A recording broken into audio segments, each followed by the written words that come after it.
5:30,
Just record.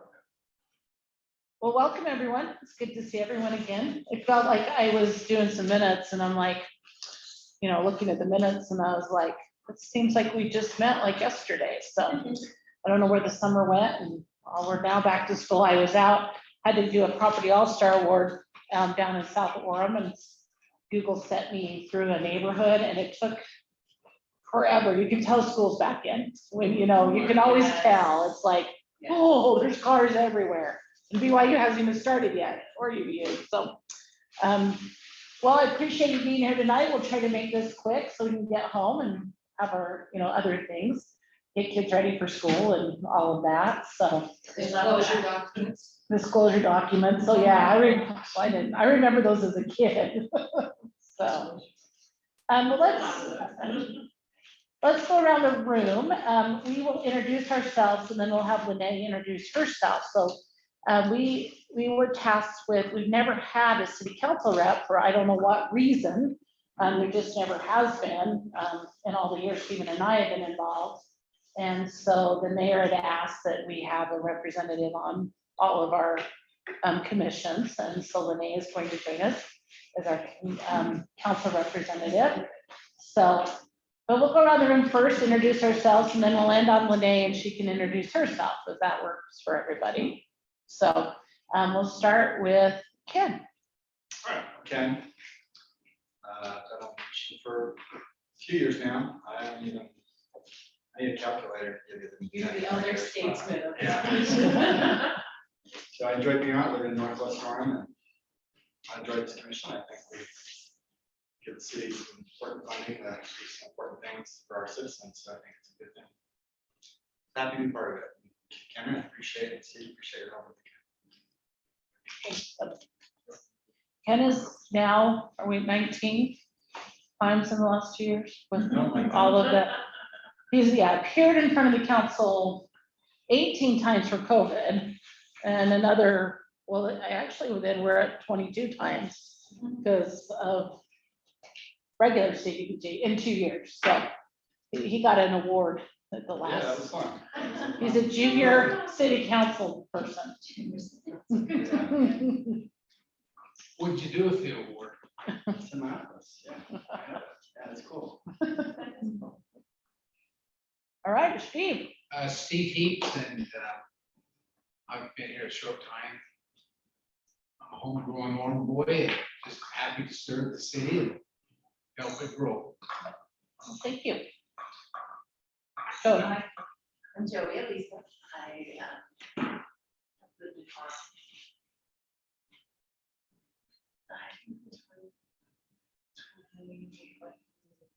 And between 2001. 21. And this is my third term on this.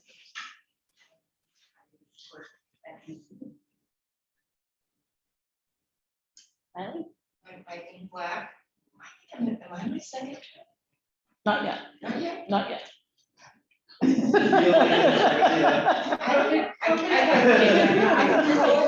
kind of lose track. Yeah. I've actually lived in Southwest Florida, raised my family there 45 years, 46 years, something like that. So, and I enjoy being involved here. Stephen Downs is on staff. First lived in Orem. I spent 9 months of my LDS mission in Orem. And married in Orem, grew later. And lived when we first got married, we lived in a fourplex. Next to the fourplex, I lived as a missionary in Lake Ridge on like 1100 South. Oh, that's nice. By the 74. State Center. By the State Center.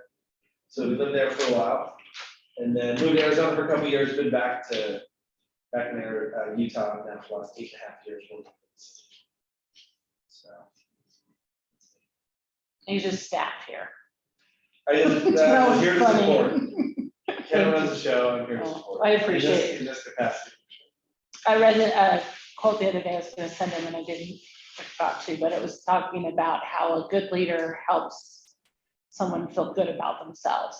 And that's something that he does. So I appreciate that. So thank you. Well, I'm Kenneth, you know me, I'm the community services manager. I'm an Orem girl that sleeps in Vineyard. But I was born and raised in Orem, probably lived here a good portion of my life, and I love Orem, so that's me. So LaNae.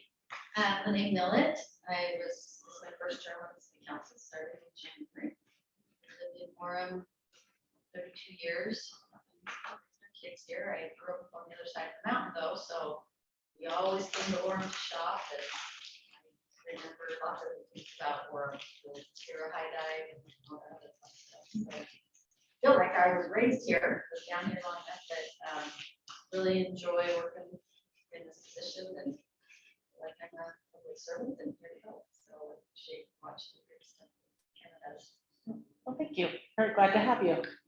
And we also have Tanya Harmon. She wasn't able to be with us tonight. Tanya actually she lives in North Orem, right? And she, you know, her big news is she switched jobs. So she worked in the Romney Institute for a long time, and she's moved over to another department of BYU, kind of doing the same thing. She said it was a hard decision, but she's glad that, you know, the decision she decided to make. So. And then we also have Ashley Gill, and Ashley's a nursing student. So she's one of our, yeah, one of your students, yes. And she was working tonight, so we'll see. She tried really hard to participate, so she'll get on when she can. And then we have Michael or Miguel. He has not been that active, so we will decide where to go with that one. But but we have a great commission. I think we have the best commission. I won't tell anyone, even though I just told the whole public that, but okay. But we have the best commission. So first of all, we just need to approve the minutes from our March 10th meeting. I don't think we did. I'll just blame it on COVID brain because I don't remember. So, so if I sent them out again today. And so if I could entertain a motion to approve the minutes from our March 10th meeting, 2022. And just do that. You want to do that? Yeah. I'll make that motion to approve the minutes. Is there a second? Maybe. All in favor? All right. Any opposed? Okay, thank you. I thought I would just do a quick overview since we didn't, you know, we haven't met since the council approved all of our projects for this year. So I thought I would just kind of briefly go over what we approved, just so that we can remember what we're working with this year, and then we'll talk about the process for this coming year. Feels like CDBG never ends. I don't think that it does. It ends, begins, ends, begins, ends, begins. It never really ends. It just kind of keeps going. So for me, yeah, especially for me at times. So that too, that extra COVID money was amazing. Like I keep thinking of all the great things we did with it, or are continuing to do with it. That's one thing we should probably share. They're going to do a ribbon cutting on the food bank in September, but they did a soft opening yesterday in the senior citizen food bank, and they were able to serve 4 families just yesterday. So they wanted to do a soft opening. They have volunteers from the senior center. And hopefully when they'll be letting us know. So I'll invite you guys to that, because I think that really shows some of the stuff we're doing in the community, kind of exciting. That reminds me of something else too. Did they get the roof done over there too? They have not. That should probably start in September. I think I just got the date, you know, after all the paperwork and everything. And we had our building person actually move jobs. So everyone's scrambling to see what's going on. But I got a date as of, I think it's the beginning of September, they'll start the roof. So they've been doing some other improvements in the senior center as well. So just for our public service projects, I'll just go over those first. So those are the ones that are more direct service related, either through the city where we're directly serving individuals or through other organizations. We approved 28, and now these numbers are really weird, I'll have to tell you, because I think you knew that our budget ended up getting less money than we expected. So then I had to, after we'd approved all the numbers, I had to go back through and figure them out on percentages, so it ended up with like 4 cents, and that was really dumb. But it is what it is. So for our victim services department, so this is for domestic violence, actually one of the victims advocates, and we gave them a little over 28,000. So that helped them keep a full-time advocate working in DV directly. So that was they're very great, happy for that. We did give them COVID funds prior to that, before that for last year, and then this year we gave them regular funding. Our homeless services and our police department, we gave them a little less than we have them before, just because we didn't have the money to give because of the percentages we have to maintain. Almost 4,000. So this provides services for homeless. We call them, the immediate service to get them to other resources. So maybe they need a bus ticket to get home. Maybe they need bus fare. Maybe they need a hotel over the weekend. Just small things. Maybe they need a meal. Maybe they need their bike fixed. I mean, we've done a lot of different things. We've repaired bike tires. We bought bike locks so bikes don't get stolen. Things like that. Just real small things. And then one thing that they were able to do this past year with the money that we gave them, and I thought was we did COVID money last year for them, is we had a lot of homeless in our library. And the library director said that they were really struggling. They were having females ask for feminine hygiene all the time. And, they don't always, they were trying to provide it with their budget, but, that was really hard. And so we were able to go and spend a couple $100 of that money, or mental health services, and buy feminine hygiene. And now they have that available for homeless women and other women in need in the library. So I thought that was kind of a cool thing that they did with the money. Then our joint projects. So for LaNae's, we'll just kind of give you a reminder. We have partnered with the other 2 entitlements. We're not partnering with Lehigh right now. That was one of your questions in the minutes, was on Lehigh. Someday they'll come aboard. But right now we partner with Provo City and Utah County. So Utah County serves all other cities in the county that aren't direct entitlements. So as you know, you have to be a population of 50,000 or more to be a direct entitlement, or a county seat, or the county seat of a county. And so we partner with Utah County and Provo City, and we give 10% of the 15% of public service allocations to that process. And the reason that we do that is because we were all serving the same people, and they were having to do 3 applications, and they were getting a little bit of money. This allows us to give them more money and less application, less accounting on our part, that kind of thing. So we entered that. That was a Stephen idea, which was a great idea. From going to some conference, they talked it out and got this. So our we had 4 joint projects this year. Our first is Community Health Connect. We'll be providing a little over 12,000 for them. They're the resource where they match doctors and dentists with people in need. And they actually go into the office to get the care, and for medical and dental care. And then they also work with the hospitals and stuff to get specialty care. So like x-rays, MRIs, things like that they might need. Then Kids on the Move, we fund them almost every year. Kids on the Move is the early intervention program. We actually fund one of their food managers in their young, what is it? Head Start. I'm like, what is that called? All of a sudden, so the younger Head Start program is what we're funding through Kids on the Move. We're giving them a little over about 8,300. Then our joint project, sometimes we have to fund all together to get the right amount. So this was our joint project where we're all funding this project. We're funding a bigger amount, just the way that it worked. This is Mountain Lands Community Health Center. So they provide reduced healthcare services, dental, mental health services down by the cemetery in Provo.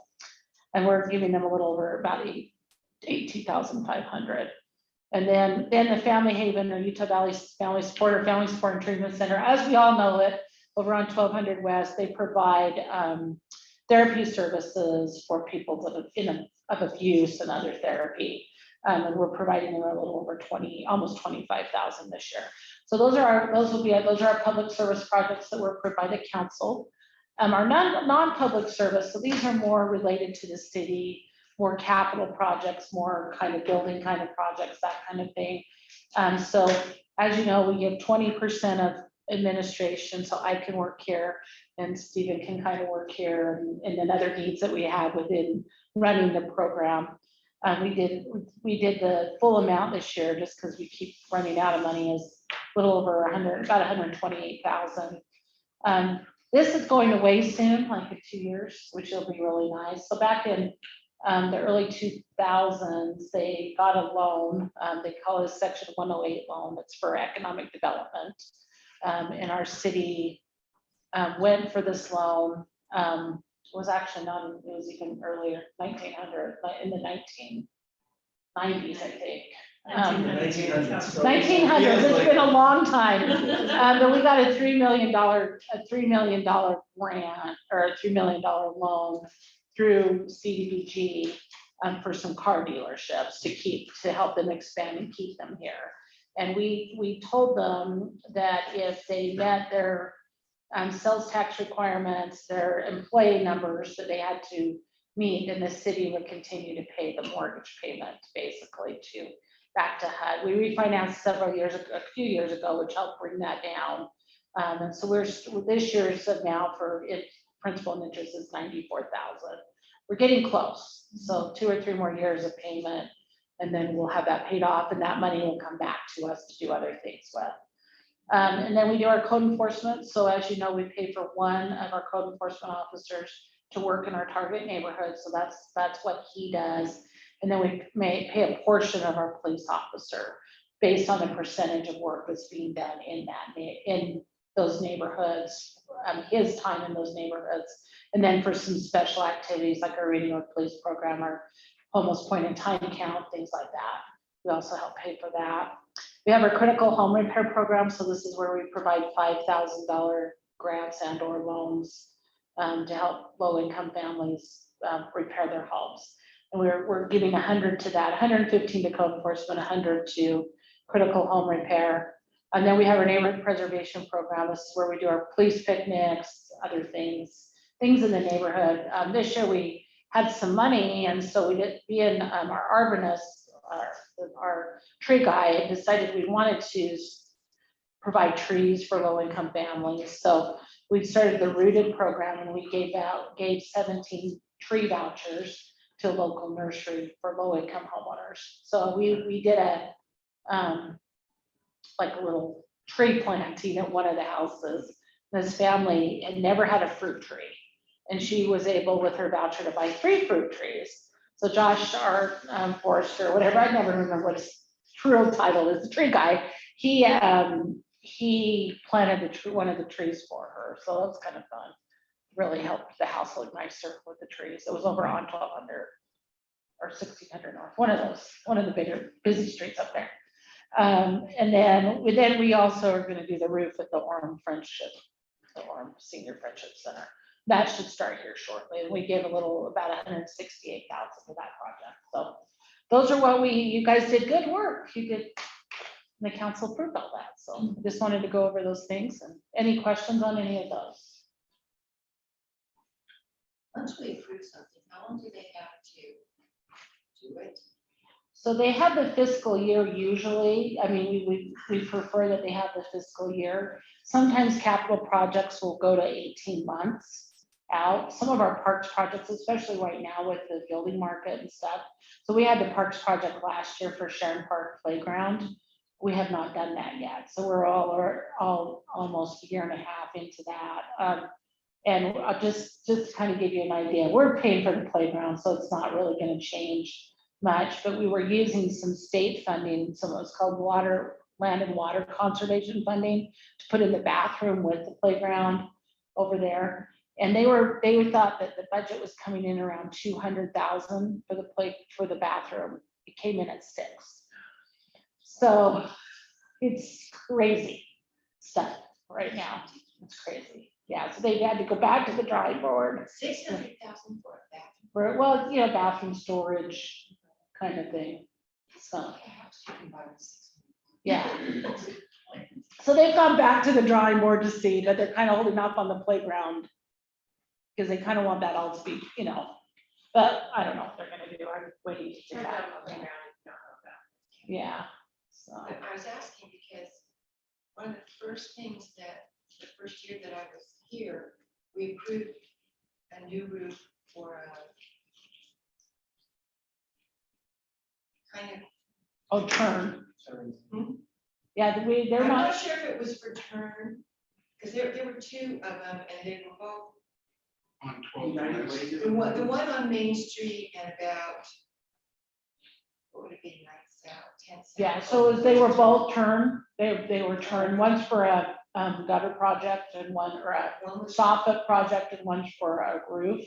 And every time. They I haven't walked done it by, yet. I thought, where's the new roof? So they have not been able to get anyone to bid the project.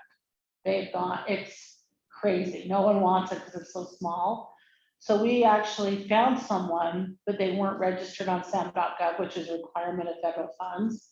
And he has been, found out he got denied again today. So he's got to put in some more paper, you know, to put in some more paperwork, but yeah, they're everywhere. If you want anything small done, you might as well wait another little while, because. Yeah, maybe it's the federal, part of it's the federal funding. People don't want to deal with the federal piece of it, because we have to pay a different wage, it's called Davis Bacon. Mhm. And they have to be registered in this federal program called sam.gov. And a lot of people are just like, oh, I don't want to deal with that. So even the roofing company, they actually were on sam.gov, which was nice, the roofing company for the senior center. But, which was actually odd and rare, because most of the stuff, most projects like the playground, I had to wait till he got approved, or I could tell him he could go ahead, that kind of So thing. what's this term? What's that? It's kind of like challenged adult supervised living. And where is Have you that? met Dave Hennessy? Is it Dave Hennessy? He works a lot with the, anyways, he's the director of it, he comes to a lot of our events. There's a couple locations here, but it's a big organization than just us. Yeah, so the two projects we had funded was, one was the project at the facility where these people live, which is on Main Street. The other one is like for their rec building, that they kind of have like a recreation kind of building, and it's over on, I think it's on Center Street, on the, isn't it? No, they moved. It's somewhere off State Street, I think. So the one on Main Street, you know what the address is, she's just right, she wants. It's right by Westmore, it's right above Yeah, it's Westmore about- it's School. about 10 Yeah. South. It's on the west side of the road, Mhm. just a home. It You looks, wouldn't know. it Yeah, does have oh, you're ramps. not, no. It has some ramps. I think I noticed it. Do they have a sign? No, I don't No. think so. No. But there are some ramps. it's right in a regular neighborhood. Yeah, you will see ramps and there's usually a van. Out front and a lot of the front of it is cement. Too bad you can't find this federal contractor kind of subcontract with somebody who wants that small of a job. Yeah, they would, yeah, I don't, it's really hard. We've been struggling with a lot of those. They're working on, I talked to their contractor, their like facilities guy today. He called me today, because he found out what I found out already, so. They're like, we have even some of like architect, it depends on what they're doing. If they're on sam.gov, but even some of our other funds we got, America Rescue Funds, require sam.gov. It's all And fun. if the project's over $2,000, they have to do the status bacon wages, fill out additional paperwork for payroll, which gets some contractors with plenty of options. They'll go take the job that doesn't require any of that. It's better the downturn when Yeah. they're, because then they want projects. Yeah. Contractors want federal jobs, they're down, just wages. are up. Everybody can get off work, they like, why would they get one that's hospital? Right. Exactly. Right, which, welcome to federal funding fees. So, any other questions? Have you gotten on by chance, the state of Utah has a big list of contractors that are Utah approved? Yeah, The State of Utah approved, those guys might be federal. Yeah, I know, so so we use a consultant for our critical home repair program, and he's aware of that list. He can't get anyone to bid our jobs either, so. And actually referred Turn to the home builders as well. You know, you talk about home Yeah. builders, I'll let- no luck. You say, They Federal. do things sometimes for charitable. they'll do things usually at Christmas, and we have sent projects to them. But definitely, we'll see we're gonna give it 2 more weeks and see if this guy can get approved. That's what we decided today, and then if it doesn't, we'll have to look elsewhere. I'll recommend the state list again on that, but that's great. That's such a pain. It's a good thing. I think the David Bacon wages is good too. A lot of people like those jobs. Yeah. Because you get paid for them. Well, even now, like it used to be, like Davis Bacon was so much higher wages. Anymore, it's not. I did a Davis Bacon project in Provo years and years ago, and people were just dying how high we were making them pay their people. And now it's like, someone said, oh, I did a project down, we did a COVID related project down at House Hall. And the guy's like, oh, that's nothing.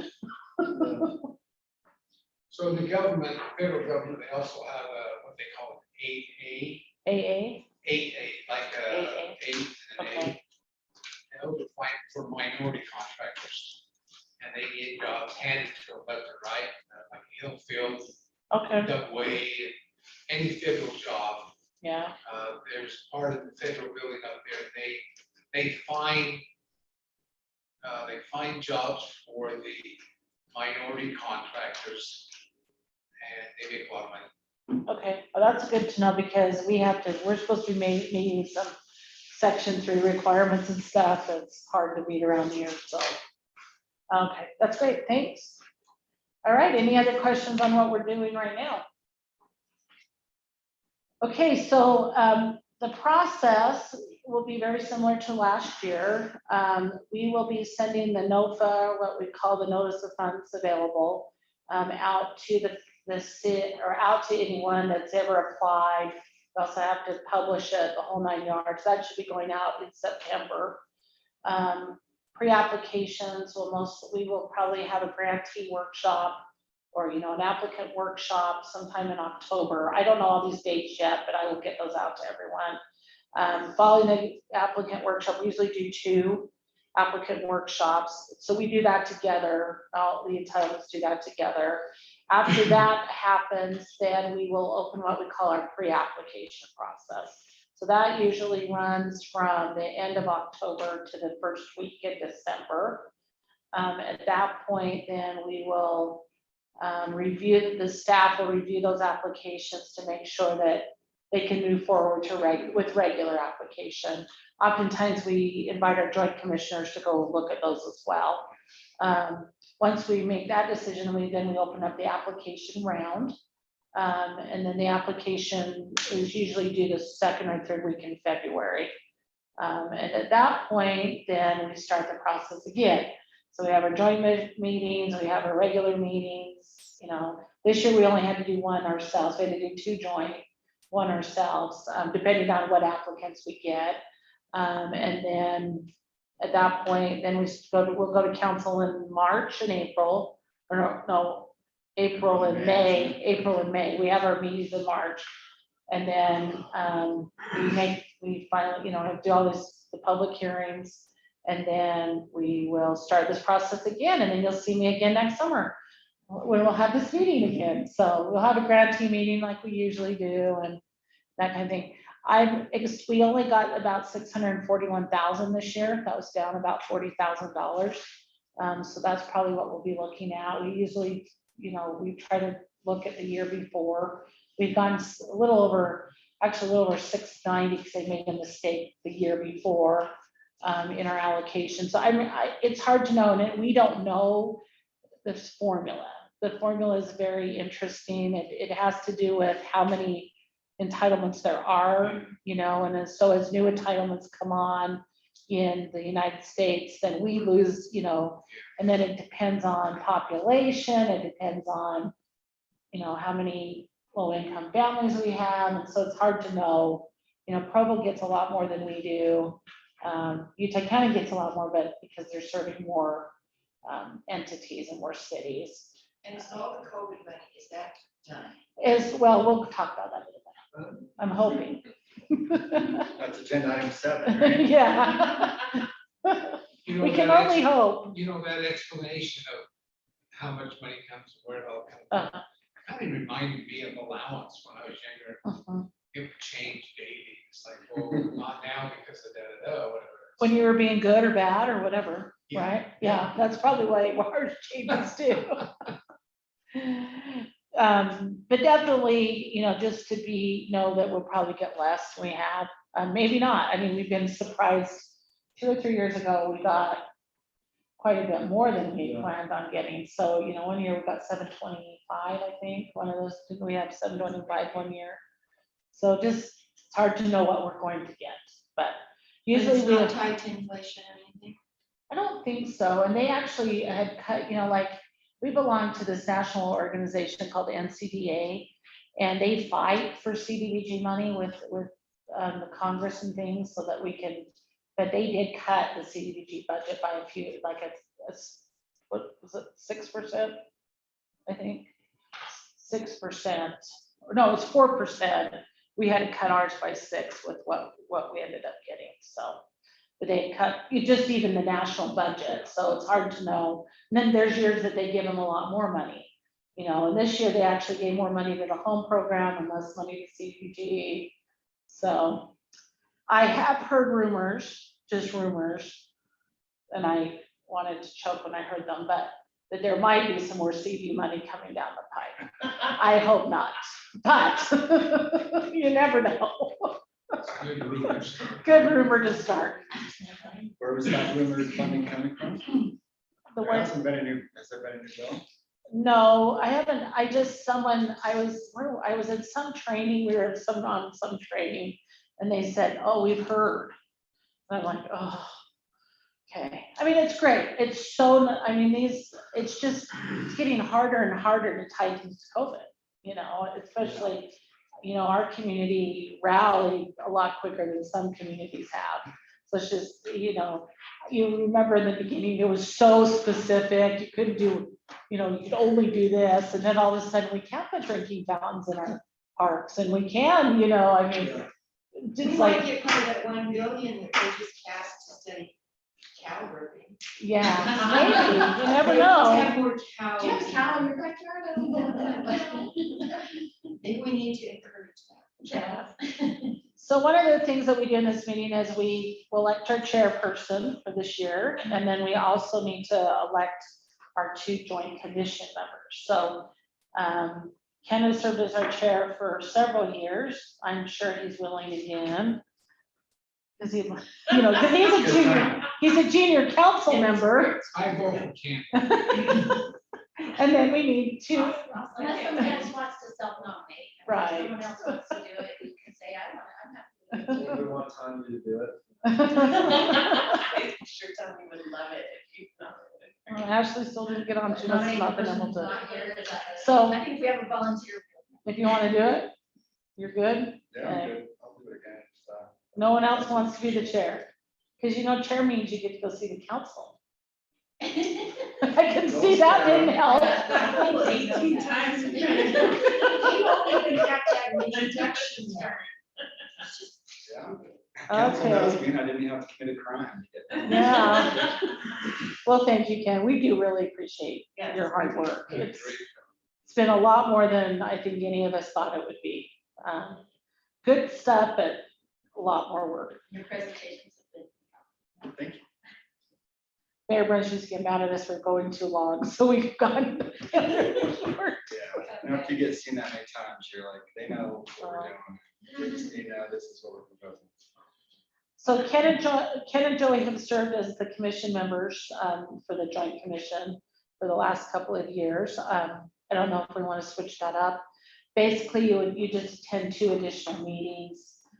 Potentially, if you know, we kind of gave you the idea, if you want to have the first look at the, you know, the pre-applications as well. But so it is more meetings, but if anyone else, they may want a break, they may not, I don't know. Joey does a great job.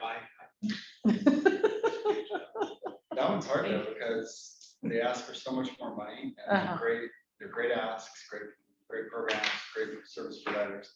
But you can't give them, some of them even half or even a third of what they want.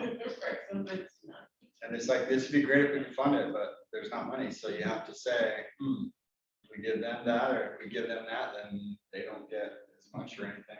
So anyway, it's I was really impressed though, when we discussed it all last winter with, and you explained why you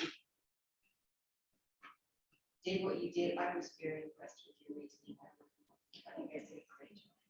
So. Want to stick or want to change? Stick. Listen. Okay. I don't want to deny you the opportunity. You're willing to stick? I'm a joy, I'll see you I'm to try it. very That's okay. Okay.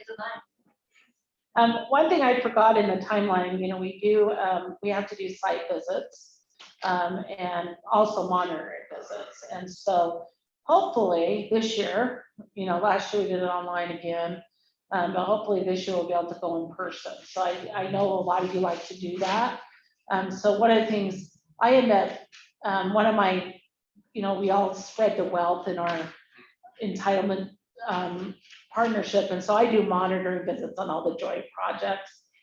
So I get to spread the wealth there. And then also we do them on our site visits. We kind of share the wealth with site visits, but I'll bring you guys back on because I know you like to do that. We've had to do them online the last couple of years, but you guys want to be involved in those. I think it's a great, because you get to go to the organization, you get to see what's going on in the organization, get to talk to the director, to staff.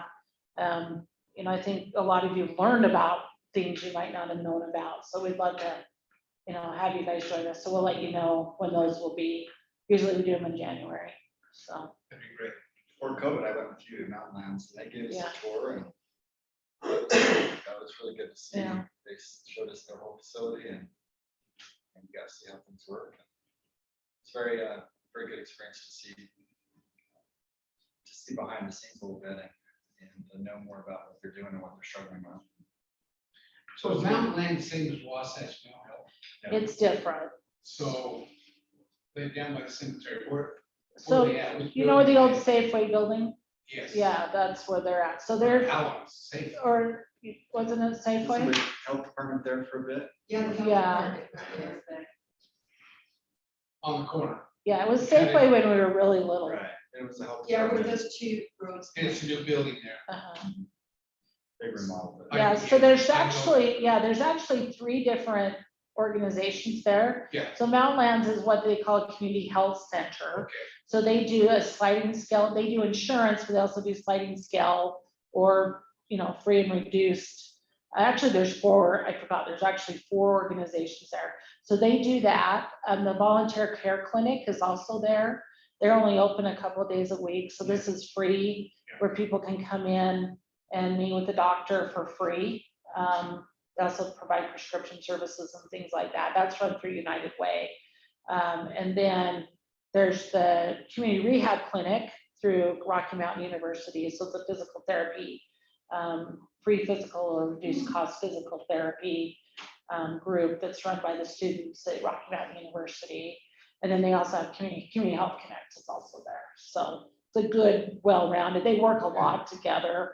Mountain Lands will refer, hey, someone needs specialty care, they get referred over here. Someone needs rehab, they get referred over here.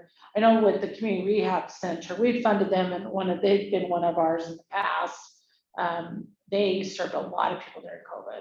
They, getting people back on their feet, getting them, that had long hospital stays, that kind of thing. They did a lot of work in that arena. So it's a good group of people down there and what they're doing.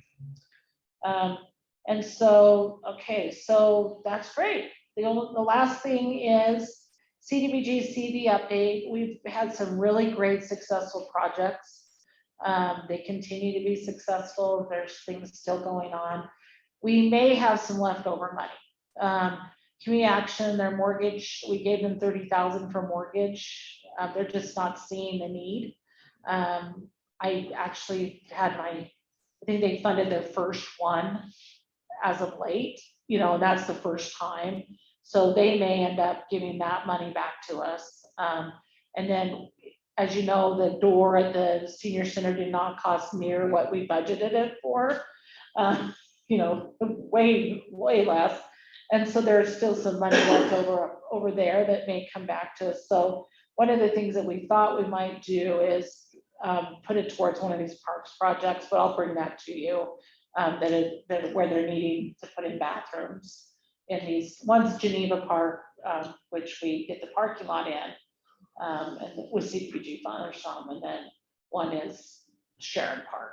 But we'll bring that back if that's the case, and if that is the case, if that money is left over. We just found out that, just kind of as a sidebar, NeighborWorks in Provo, they have a big long name now, but neighborhood housing as I know it, they just received a TANF grant through the state, and they can provide now rental, mortgage, and utility assistance. And it's not COVID related. So I see that to be a big benefit to the community as well. Because a lot of the money that's out there right now is tied to COVID, and this will open that up a little bit. So that's where we're on CDBG. One other thing that I was reminded of today, and then, so I'll just put this into the other category, and we were just talking about it before we started the meeting, but it's time to change our target neighborhoods. There was the census. We've been waiting for census number. Yeah. Because of COVID, we got them. We still don't have, like, in the dirt, in the whole, like, how many, women live in that neighborhood, that kind of thing. But we have the general numbers, income numbers, based on what we think, and we'll send this out to you probably via email. I'm waiting for our planner to do some maps and stuff, but based on general information that we have, it looks like we'll be losing 2 target neighborhoods and gaining 2 target neighborhoods, which is interesting to That's me. really interesting. So Sharon Park, I always call it Sharon Park, but the school's Sharon, and then I get all sorts of confused. So Sharon Park, Geneva, Stonewood, Lake Ridge will remain. So Geneva and Sharon are probably our lowest income neighborhoods. That's looking like. But Where is Sharon? Sharon Park's just this one right here across from. So it's not by the elementary, or it is? It is by the elementary, Oh. but I always call it Sharon Park Elementary, and the principal always tells me it's not Sharon Park Elementary. It's Sharon. But then there's a Sharon, there's a Sharon neighborhood down by Orem High, and so it gets me. So it's Sharon Park, which is this neighborhood here, that's just north of here. So those are all remain the same. Geneva and Stonewood Lake Ridge. So Stonewood Lake Ridge they're different neighborhoods, but we always put them together because they're kind of little. We will, based on the numbers, we'll lose Hillcrest and we will lose Suncrest, which is very strange to me. Really? So Suncrest came in at 46%. They have to be at 51%. So what makes a target neighborhood, and most of our target neighborhoods, the low income tracts are in those neighborhoods. So that's why we put them in the low income tracts that we have are in those neighborhoods. So we saw Suncrest, it was at, I believe, 46%. So it's still pretty high. And Parkside serves both Geneva and Suncrest. So I expect us to continue to do stuff in Parkside, at Parkside School. We kind of have the same issue right now with Centennial that had Hillcrest, in it. So we're looking at that, and that, like I said, we Can I haven't. tell you that I have a bone to pick with that, and I know nothing to you. Why didn't they leave Syrup Park? Because they were combining 2 schools and they didn't want one to think. Does that make sense? Like, that's why they did Parkside too. I know. It's just confusing. It's- I had kids at Sarah Park when they. Yeah, so they did that. The Hillcrest parents said, Yeah. no, you have to change their name. Oh. Yeah, that's why. I mean, Even it's if- Syrup Park, everything Yeah. is Syrup Park. It's still Sarah Park. Yeah. Well, since it's Centennial Junior High, well, I get all. sorts of- Everybody's got Yeah. something. So, this is maybe a really strange question, but the northwest quadrant of Orem all during COVID, if you looked at the map on the COVID dashboard, the state dashboard, you know, Orem, even when we started getting like a light yellow, that quadrant was staying like dark purple the whole time. Remind me with the colors, what was dark purple? Dark purple was the worst. So we're okay. It was the 8457 zip code, which was that zip. And I part of just that thought zip we, code. and all around That's it, right, the right. other three We like to quadrants party. were just getting lighter and lighter, Yeah. and we were out, and that one just, Well, Geneva, so Geneva goes from, I always get this wrong, goes from 4th North to 800 North from State Street to Geneva Road. So that's one of our most challenged areas that we have. And only from Fourth and North. though. Only and then 4th North to Center, it was the same State to Geneva Suncrest. That's part of the Suncrest. yeah, so Okay. it was just that quadrant. And there were times when it was the only place in the state that was dark purple. Yeah, they really struggled over there. And it's high minority, which I think is part of it. We have like areas over there that are almost 60%. When we were doing the football courts, we were looking at neighborhoods that were like, you know, small tracts of neighborhoods that were like 60% minority. So maybe it was that, Black, people well, that didn't want to get back. yeah, especially they're undocumented and they didn't want to, Black practice to help there. Yeah. Not a lot of them. and then the other, And they yeah. didn't dare come in because they thought they did. And then the other neighborhood that would add is Orem North, which is north of Sharon Park. Mhm. So it's, it's not the neighbor, I grew up in Canyon View, but it's the neighborhood. It's not Windsor, Just it's south. below Windsor. So it's 8 North and 8 Jeff to went 12. in, so it's Yeah, it probably goes to 12 and 8, 8. yeah. 8 to 12 or 8 back through. So 4th east to stay, on the map, 4th east to state, 12th north to 8th north. So, So, yeah, so just, So it's you based added on- that one. we will Okay, add one, if we, two, 12. if you guys do that, when How many we, neighborhoods that? do we have? By the center. What, right six? below the cemetery. So Sharon, the west of that, so Geneva. 4th Oh, east you know, to behind state. Mathews. Don't let Yes. Lake Ridge are actually two So this neighborhoods. is, yeah. We just call it, we always do them So together. you know where we. So 1, 2, 3, and 4, There's what's 5? like a two. Orem North, oh, and I forgot, Cherry Hill. Cherry Hill. Like area between. how's Cherry Hill doing? Cherry Hill's our new, one of our new Okay, neighborhoods. yeah. It's new. It will be new, which So I'm it's- surprised based on what I saw that they weren't before. And I'm picturing. Exactly. Oh, that's the canyon now. So I can tell you where our biggest zoning issues are right now. The ones where we're having the most code enforcement issues is Geneva, Okay. Cherry Hill, that area, That, yeah. and even in Bonneville. We're getting a lot over there for some reason. So, So you said your list is off. I'm just curious. What did the city decide to do with that? I haven't really followed the last. There's a park. beautiful park. we have a They're beautiful leaves park. apart. Yeah. We're gonna tear down part of the building and then they have a part of the park. Nice. So that's what the census data is saying. I don't know what the city council's gonna, what we're gonna do, because we've got to present this to council. But I just thought I would mention it to you. We're on council agenda for the end of September because our planner's busy doing something else he has to do. So Stephen and I and him will be working on that. And we'll be bringing that to work session into council.